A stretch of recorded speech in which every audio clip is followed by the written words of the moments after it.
عصام العو الاتش ار هيطرد فزلوكة من الشغل، وكل ده بسبب انها مش عارفة تعمل برزنتيشن احترافي، وهي قاعدة مرعوبة مش عارفة هتتصرف ازاي لان الديدلاين للتاسك ده قرب جدا. تعالوا نساعد فزلوكة ونقول لها على 3 AI tools تستخدمهم علشان تعمل برزنتيشن احترافي.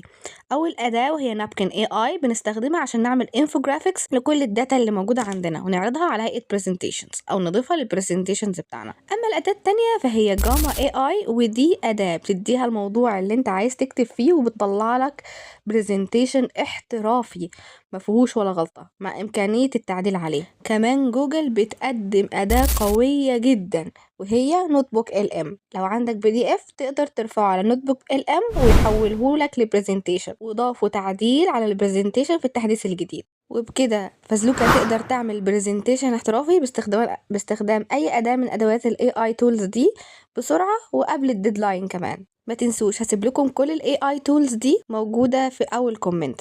ما تنسوش اللايك والشير والكومنت علشان المحتوى يوصل لناس أكتر. سلام.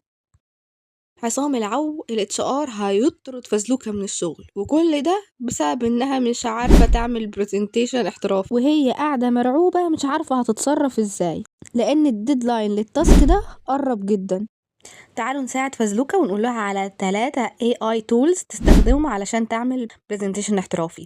أول أداة وهي نابكن AI بنستخدمها عشان نعمل infographics لكل الداتا اللي موجودة عندنا ونعرضها على هيئة presentations أو نضيفها للبرزنتيشنز بتاعنا. أما الأداة التانية فهي جاما AI، ودي أداة بتديها الموضوع اللي انت عايز تكتب فيه وبتطلع لك برزنتيشن احترافي مفيهوش ولا غلطة مع إمكانية التعديل عليه. كمان جوجل بتقدم أداة قوية جدا وهي نوت بوك LM. لو عندك PDF تقدر ترفعه على نوت بوك LM ويحوله لك لبرزنتيشن، وضافوا تعديل على البرزنتيشن في التحديث الجديد. وبكده فزلوكة تقدر تعمل برزنتيشن احترافي باستخدام أي أداة من أدوات ال AI tools دي بسرعة وقبل الديدلاين كمان. ما تنسوش هسيب لكم كل ال AI tools دي موجودة في أول كومنت. ما تنسوش اللايك والشير والكومنت علشان المحتوى يوصل لناس أكتر. سلام.